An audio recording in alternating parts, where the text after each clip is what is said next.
우리 오늘 하나님의 말씀 듣겠습니다. 요한복음 4장 19절에서 24절까지 말씀입니다. 우리가 요한복음을 계속 이어서 함께 묵상하고 있습니다. 우리 19절부터 24절까지 제가 대표로 봉독해 올리겠습니다. 여자가 말하였다. 선생님, 내가 보니 선생님은 예언자이십니다. 우리 조상은 이 산에서 예배를 드렸는데 선생님네 사람들은 예배 드려야 할 곳이 예루살렘에 있다고 합니다. 예수께서 말씀하셨다. 여자여, 내 말을 믿어라. 너희가 아버지께 이 산에서 예배를 드려야 한다거나 예루살렘에서 예배를 드려야 한다거나 하지 않을 때가 올 것이다. 너희는 너희가 알지 못하는 것을 예배하고 우리는 우리가 아는 분을 예배한다. 구원은 유대 사람에게서 나기 때문이다. 참되게 예배를 드리는 사람들이 영과 진리로 아버지께 예배를 드릴 때가 온다. 지금이 바로 그때이다. 아버지께서는 이렇게 예배를 드리는 사람들을 찾으신다. 하나님은 영이시다.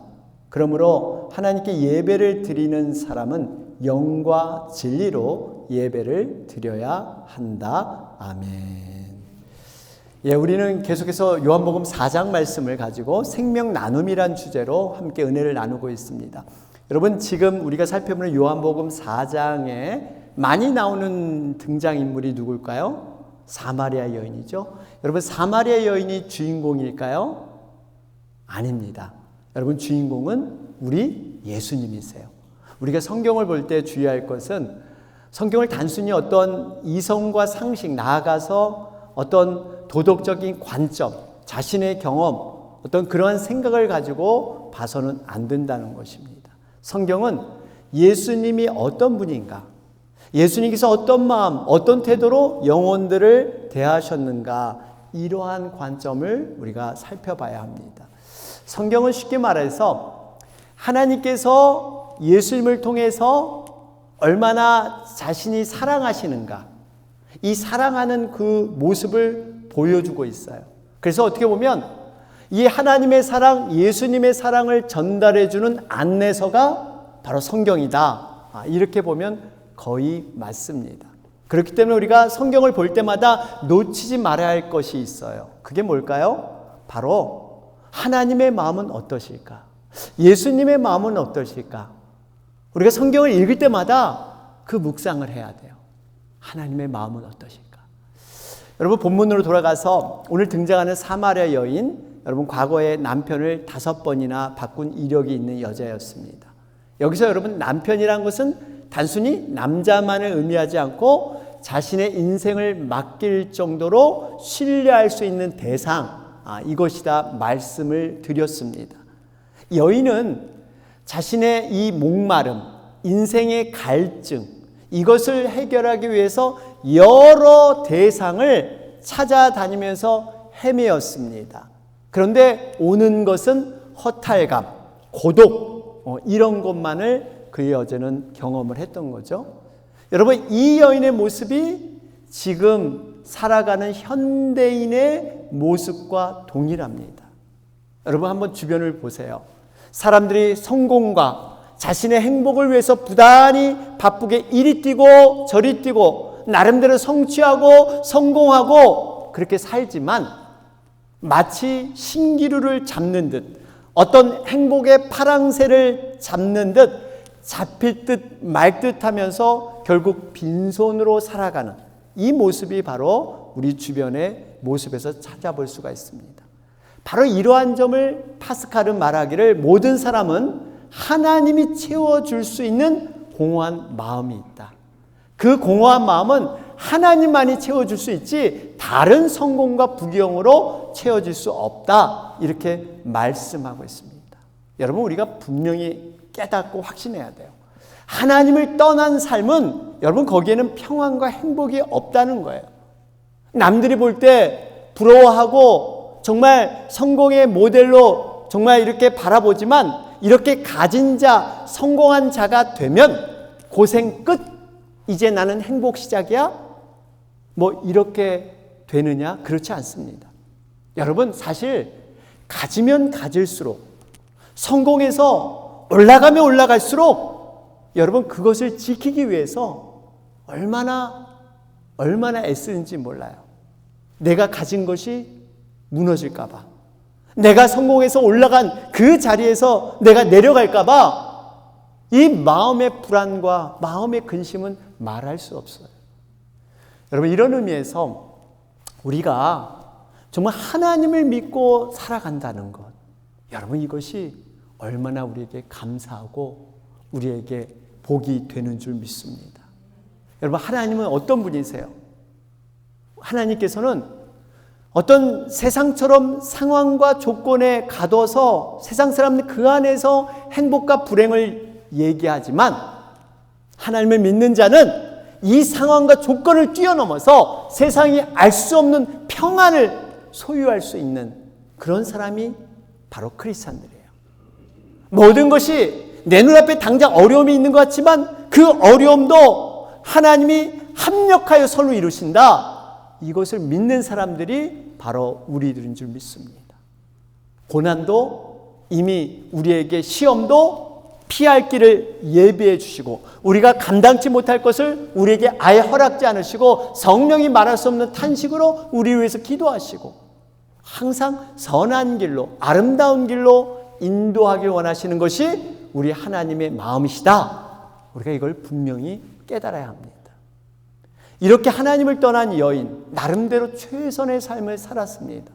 그런데 이 여인이 드디어 예수님과의 만남을 통해서 인생의 문제점을 알게 되고 조금씩 그것을 해결하게 되는 것입니다. 영적인 일에 관심을 갖기 시작해요. 이 여인이 처음에 나에게 영원히 목마르지 않는 생수, 그것이 있다면 저도 주십시오. 그랬더니 예수님이 느닷없이 내 남편을 불러와라 그러잖아요. 그렇게 여자가 나에게 남편이 없습니다, 이렇게 대답을 하니까 예수님께서, 그래, 너에게 과거에 5 남편이 있었고 지금 한 남자와 살고 있지만 지금 남편도 너 만족 주지 못해, 이 얘기를 하니까 이 여인이 놀란 거예요. 어떤 경외감에 휩싸입니다. 내 과거를 어떻게, 유대 남자, 처음 본 남자가 내 과거를 다 알고 있어. 그리고 내 마음속에 은밀히 숨겨놓은 그 내면까지도 예수님이 딱 알아보는 거야. 너 지금 있는 남편, 너 남편으로 여기지 않고 있지? 여기에 압도당하는 거예요. 압도당하는 거예요. 그러면서 19절 오늘 말씀에 고백을 하잖아요. 여자가 말하였다. 선생님, 내가 보니 선생님은 예언자이십니다. 여러분, 뭔가 내 앞에 있는 남자가 단순한 유대 남자가 아니었어요.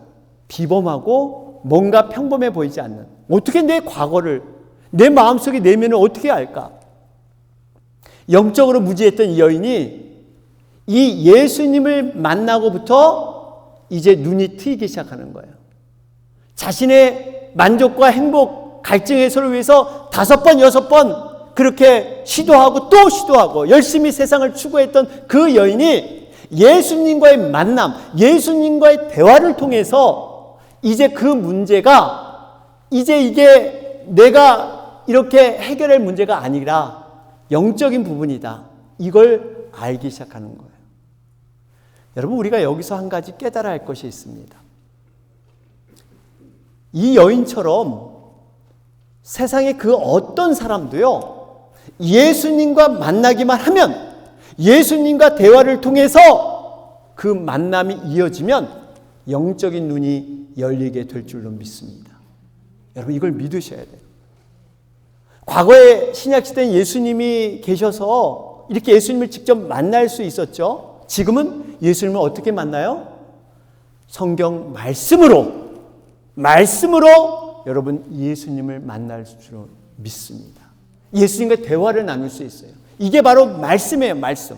그래서 우리가 이 말씀을 귀 기울여 들을 때 영적인 깨달음이 우리에게 올 것이고 그 깨달음을 통해서 영적인 눈이 열리게 될 줄로 믿습니다. 그래서 우리가 영혼들을 도울 때요, 기도해야 될 것이 바로 이 부분이에요. 말씀을 들을 때 성령님께서 함께하여 주셔서 그 눈을 열게 하여 주시옵소서. 깨닫게 하여 주시옵소서.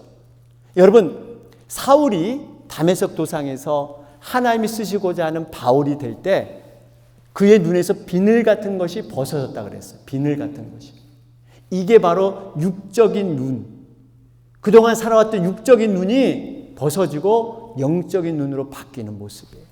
바라기는 여러분, 우리가 돕고 기도하고 섬기는 영혼, 육의 눈이 벗어질 수 있도록, 보이지 않는 영의 세계, 믿음의 세계를 볼 수 있도록 그 비늘이 벗겨지기를 여러분 기도해야 될 줄로 믿습니다. 여러분, 우리가 확신해야 할 것은 분명히 영적인 세계, 분명히 눈에 보이지 않지만 영원한 영적인 세계가 있다는 것을 확신해야 돼요.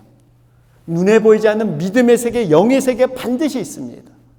여러분, 우리가 빛이라는 것만 해도 그래요.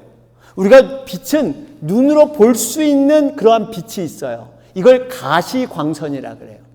눈으로 볼 수 있는 빛. 그런데 분명히 빛은 존재하지만 눈으로 볼 수 없는 빛도 있습니다. 그게 뭐예요? 감마선, X선, 적외선, 자외선. 여러분, 적외선, 자외선은 분명히 존재합니다. 그런데 우리가 눈으로 볼 수 없어요. 여러분, 한번 생각해 보세요. 지금 그렇게 많은 피조물, 하나님이 창조하신 것이 한두 가지예요. 그 중에 아주 일부인 이 빛의 세계조차도 우리가 다 보지 못하는데 하물며 하나님의 위대한 창조 세계를 우리가 다 어떻게 눈으로 볼 수 있어요? 분명히 눈으로 보이는 육의 세계가 전부가 아니라 눈에 보이지 않는 영혼의 세계, 영적인 세계가 있다는 것을 여러분 확신해야 돼요. 그러면서 이 영의 세계와 육의 세계 가운데 어느 것이 더 우위에 있나? 어느 것이 더 높은 차원인가? 여러분, 영의 세계 아니에요? 영의 세계? 여러분, 분명히 영혼이 잘된 것 같이 범사가 잘 되는 거예요. 영혼이 우선이고 영혼이 잘 돼야 이 눈에 보이는 범사 일들이 잘 될 줄로 믿습니다. 그래서 우리가 영이신 하나님, 눈에 보이지 않지만 영이신 하나님을 영적인 사람은 늘 기억하면서 동행하는 삶을 살아가게 됩니다. 이게 바로 믿음 생활이에요. 이게 바로 성숙한 믿음의 온전한 사람의 모습이에요. 그렇기 때문에 우리가 이 영의 눈, 믿음의 눈을 정말 갖기를 간절히 소원하는데 이게 갑작스럽게 하루아침에 일어나는 것은 아닙니다. 물론 하나님께서 특별한 경우 그렇게도 하세요. 우리 이 사울이 바울 될 때 이 비늘을 벗기듯이. 그런데 이 부분은 조금씩 말씀을 대하는데 조금씩 그 영적인 이 믿음의 눈이 조금씩 열리기 시작합니다. 그렇기 때문에 우리가 영혼을 도울 때 인내가 필요해요. 기다림이 필요해요. 이 벗어질 수 있도록, 비늘이 조금씩 벗어질 수 있도록. 여러분, 이렇게 영의 눈이 열리게 되면 어떤 데 관심을 갖기 시작하느냐, 이 본문은 말해주고 있어요. 본문 20절에 영의 눈이 열리면 이런 거에 관심이 있습니다. 우리 조상은 이 산에서 예배를 드렸는데 선생님네 사람들은 예배 드려야 할 곳이 예루살렘에 있다고 합니다. 영적인 눈이 열리면 이제 예배에 관심을 갖기 시작해요. 이 여인은 그저 목마름, 이 갈증, 여기에만 관심이 있었어요. 이것을 해결하기 위해서 나름대로 5번, 6번 결혼하면서 해볼 거 다 해봤어요.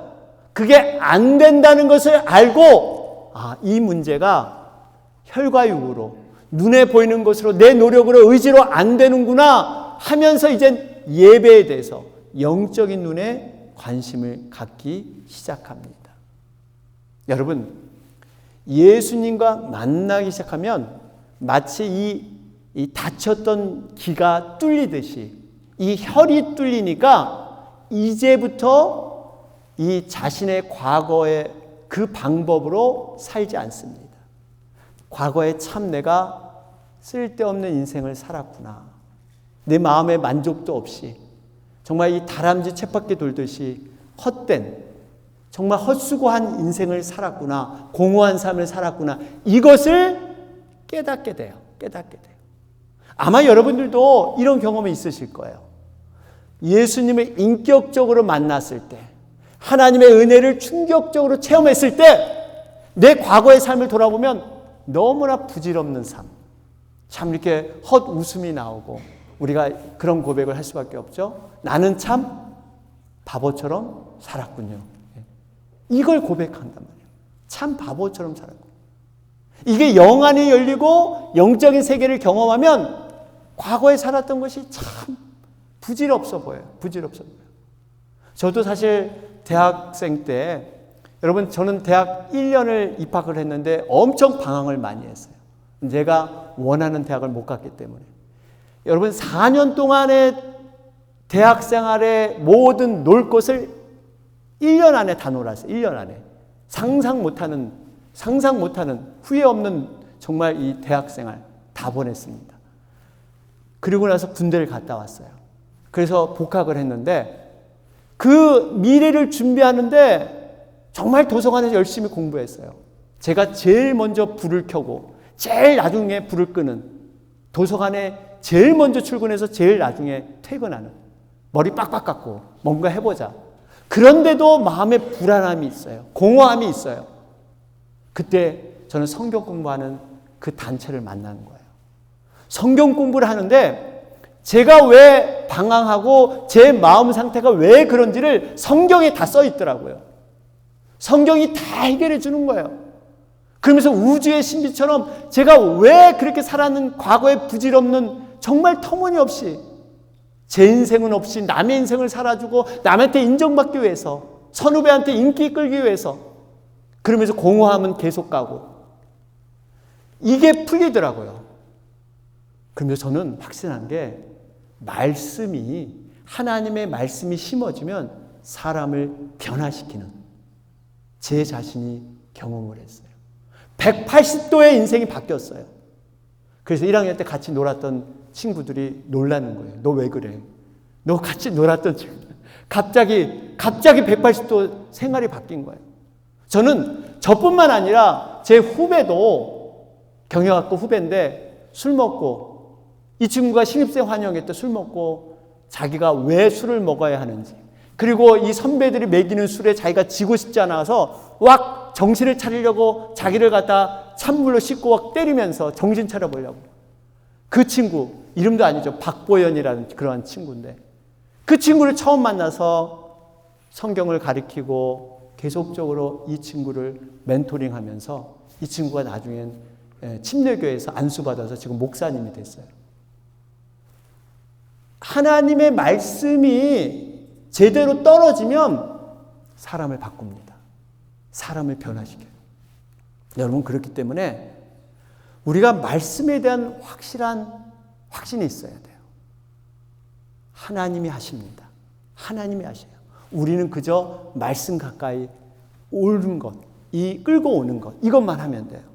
여러분, 이 여인도 이젠 그 갈증이 남자에 된 것이 아니라 그 깊은 내면의 모습을 살펴보면서 내가 영원한 목마름, 하나님에 대한 것이었구나, 이것을 알게 되면서 예배에 대한 관심, 이 예배에 대해서 예수님은 얘기하시는데 마치 이렇게 얘기하시는 것 같아요.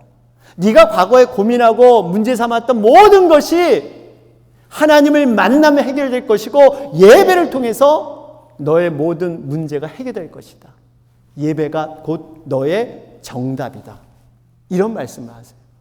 그러면서 이 여인이 갖고 있는 그 예배에 대한 오해, 그 오해를 하나하나 풀어주십니다. 먼저 이 여인이 갖고 있는 오해가 예배에 대한 장소였어요. 질문이 뭐예요? 그 당시 예배에 대한 장소를 사람들이 굉장히 이렇게 관심하는 이슈였는데, 유대인들이나 사마리아 사람들은요, 유대인들은 자기들의 정통성, 바로 예루살렘에서 예배드리는 것이 하나님의 예배다. 그런데 이 사마리아 사람들은 거기까지 못 내려가는 거예요. 유대까지. 그러면 사마리아에도 성전을 차려서 여기서 예배드려도 된다. 사람들이 그렇게 말을 했어요. 그러니까 이 여인이 헷갈린 거예요. 과연 거기 예루살렘에 가는 것이 진정한 예배입니까? 아니면 사람들이 여기도 된다 그러는데 사마리아에서 드리는 것도 괜찮습니까? 이 질문, 예배에 대한 장소의 질문을 드립니다. 이럴 때 예수님의 대답이 바로 오늘 23절의 본문 말씀이에요. 보세요. 참되게 예배를 드리는 사람들이 영과 진리로 아버지께 예배를 드릴 때가 온다. 지금이 바로 그때이다. 아버지께서는 이렇게 예배 드리는 사람들을 찾으신다. 여러분, 하나님, 우리 예수님께서 원하시는 예배가 뭐예요? 영으로 드리는 예배입니다. 영으로 드리는 예배. 예배는 어떤 장소나 조건이나 형식, 방법의 문제가 아니라는 거예요. 영으로 드리는 예배가 진정한 예배라는 거예요. 왜 예수님은 이렇게 예배에서 영으로 드리는 예배를 강조하실까요? 예배 받으시는 분이 영이시기 때문에. 하나님은 영적인 존재세요.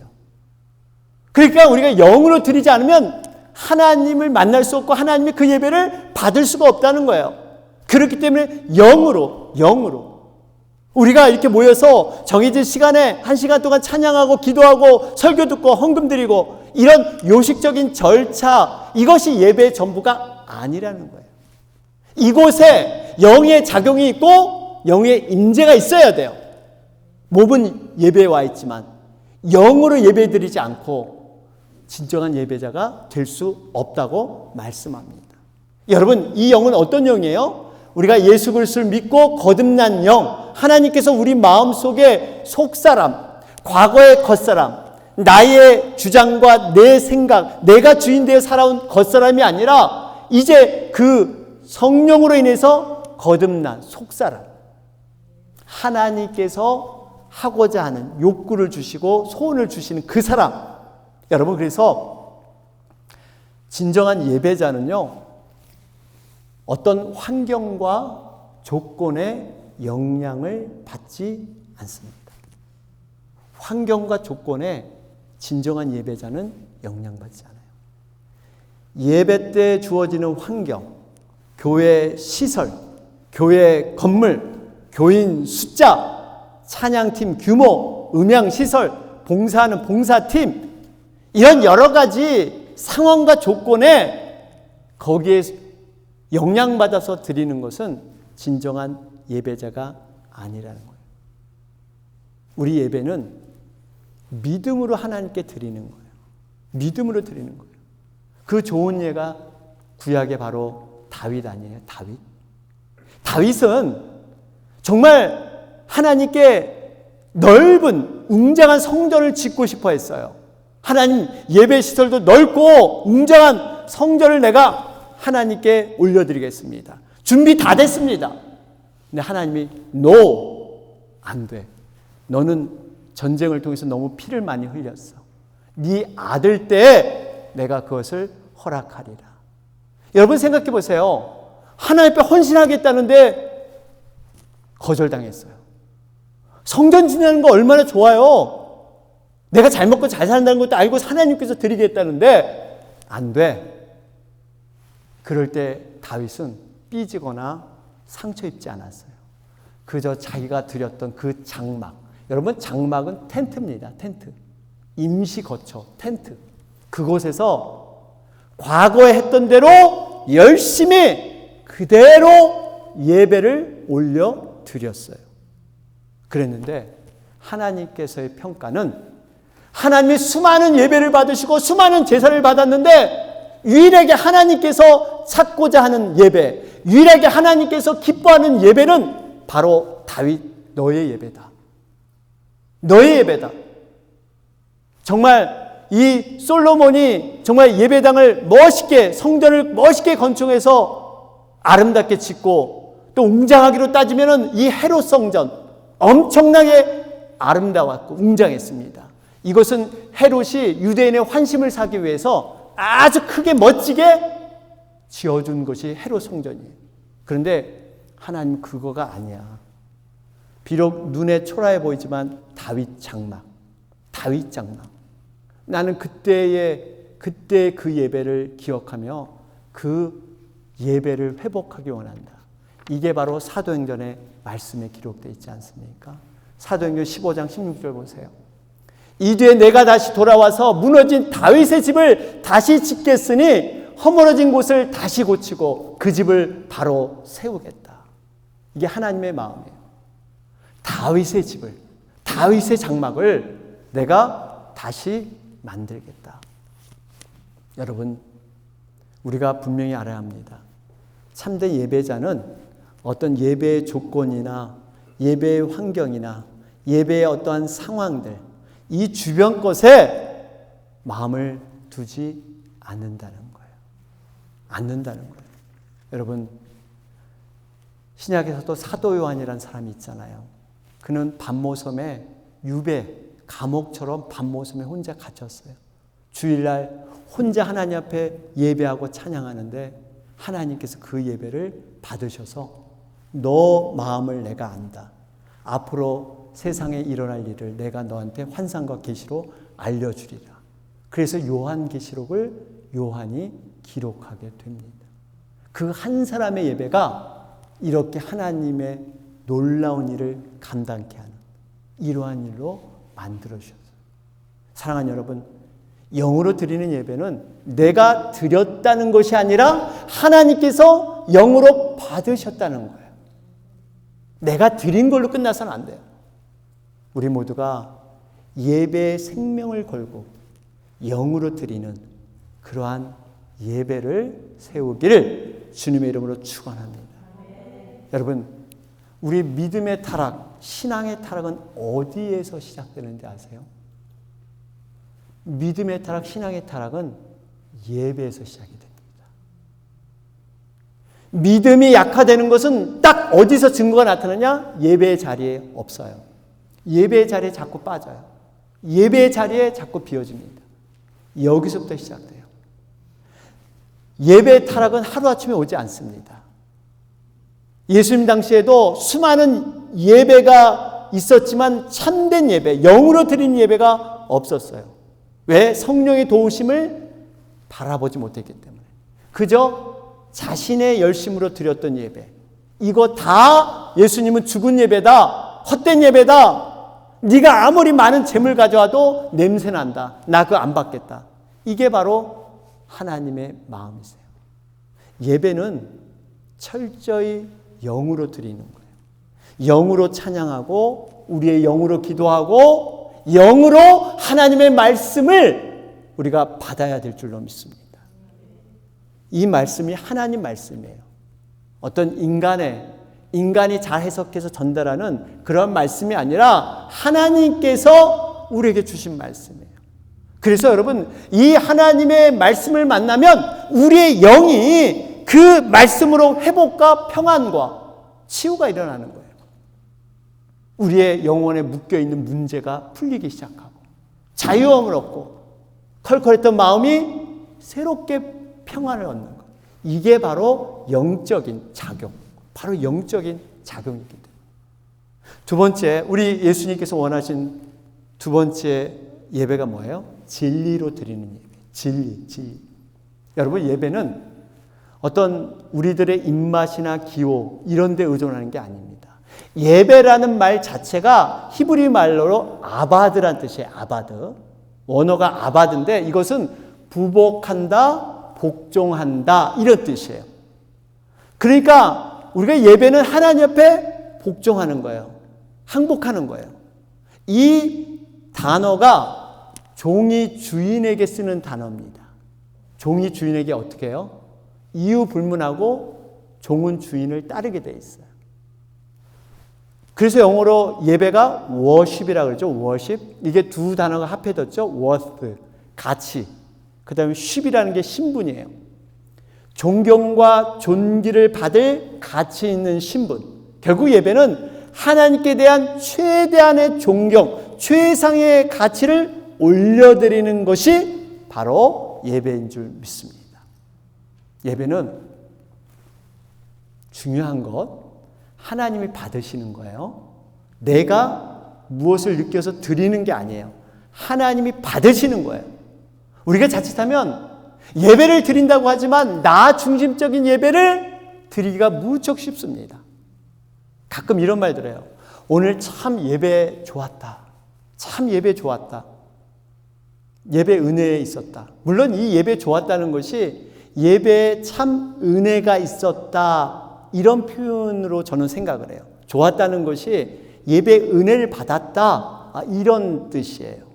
그런데 여러분, 이 말이 자칫하면 그 출발이 내가 중심이 돼서 내 만족스러운 예배일 수가 있어요. 내 기분, 내 감정, 내가 원하는 말씀, 이런 것들이 들려서 예배를 스스로 평가하는 거예요. 예배를 판단합니다. 그리고 예배의 주체가 자신이 돼요. 예배 좋았다. 오늘 너무너무 예배 좋았어. 그런데 여러분, 한 가지 우리 알아야 할 것이, 진정한 은혜라는 게 뭘까요? 예배 은혜스럽다는데 그 은혜가 뭘까요? 이 은혜는 지금 당장 내가 살아나는 게 아닙니다. 진정한 은혜는 어디에서 시작이 됩니까? 내가 죽어야 합니다. 내가 죽어야 돼요. 그게 진정한 은혜의 시작이에요. 우리가 구약 때 보면 예배를 드릴 때 집에서 가장 좋은 것, 흠없는 짐승을 가지고 가서 제물로 하나님께 바칩니다. 그런데 그때 짐승을 누가 죽여서 토막을 내고 각을 뜨고 누가 그걸 죽이고 잡느냐? 제사장이 해주는 것이 아니라 그랬죠? 제사장은 그걸 받아서 제단에 태우고 그 피를 이렇게 뿌리는 이런 역할만 하는 것이 제사장이에요. 짐승을 죽이는 것, 잡는 것은 결국 예배자가 직접 해야 될 것입니다. 이 제물은 그냥 제물이 아니에요. 여러분 키우는 동물 중에 식구처럼 아끼는 가장 사랑스러운 동물을 여러분들이 잡아야 합니다. 유대인들은 유목 생활을 하기 때문에 천막 안에서 이 짐승들과 함께 생활을 했어요. 함께 먹고 자고 그랬단 말이에요. 자기 정말 자식과 같은 이 이쁜 흠없는 이 짐승을 죽여야 돼요. 여러분, 죽이면서 무슨 생각하겠어요? 정말 네가 무슨 죄가 있길래 내가 죽어야 하는데 네가 무슨 죄가 있길래 지금 나 대신 죽는구나. 네가 나 대신 정말 예배 드리기 위해서 이렇게 하는구나. 이 칼로 내리치는. 여러분, 그럴 때 하나님은 그 예배를 연락받으세요. 결국 은혜는 뭐냐면요, 내가 잘못해서 내가 벌받고 내가 죽어야 하는데 나 대신 너가 대신 죽고 나를 살리는구나. 이걸 깨달은 게 은혜예요. 은혜. 다시 말해서 은혜는 어떤 느낌이나 감정, 기분 이런 가벼운 정도가 아니라 은혜는 굉장히 심오한 얘기예요. 죽고 사는 문제가 은혜에 달려 있어요. 결론적으로 말씀을 드리면요, 은혜는 이렇게 내가 죽는 것, 죽음의 그 처절함, 그 의미를 깨닫지 못하면 진정한 은혜를 깨닫지 못하는 거예요. 은혜는 물론 선물이고 기쁨이고 감사고 축복 맞습니다. 은혜의 궁극적인 결과는 맞아요. 그런데 이 과정 없이 내가 정말 포기하고 아픔과 헌신과 결단, 정말 내가 돌아섬, 회개 이런 것 없이 거저 주어지는 은혜는 없다는 거예요. 우리가 저 십자가를 볼 때마다 저 십자가의 부활의 영광 얼마나 멋집니까? 우리가 12고을을 정말 다스리는 정말 이러한 예수님과 같은 심판자로서 우리를 불러주고 보좌 앞에 우리는 올라가 찬양합니다. 부활할 거예요. 영광입니다. 면류관입니다. 좋습니다. 그런데 그 부활은 반드시 예수님과 함께 나는 죽고 예수님과 함께 죽지 않으면 저 부활은 우리에게 없다는 겁니다. No cross, no crown. 이 죽음의 과정, 예수님이 분명히 말씀하셨잖아요. 나와 함께 죽지 않으면 그 부활을 너희들 경험하지 못할 거야. 이 은혜의 의미를 좀 알았으면 좋겠어요. 이 은혜는 쉽게 사용하는 단어가 아니에요. 거기에는 예수님의 피값, 예수님의 목숨값. 여러분, 만약에 우리에게 우리 어머니가 목숨을 들여서 우리에게 유품을 남겨줬다. 그 마지막 죽어가면서 이걸 자식에게 전해달라 그러면서 그것 때문에 준 그 유품을 볼 때마다 여러분 쉽게 대하겠습니까? 그게 바로 은혜라는 거예요. 여러분, 물론 제가 말씀드린다고 너무 시리어스하게 그렇게 생각하지 마세요.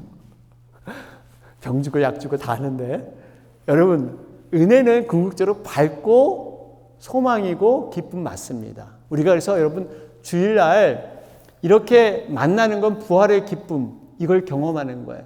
그래서 우리 너무 좋아요. 우리 만나면 그저 손잡고 반갑고 기쁘고 허구해주고 우리가 천국에서 만날 그 기쁨을 지금 연습하는 거예요.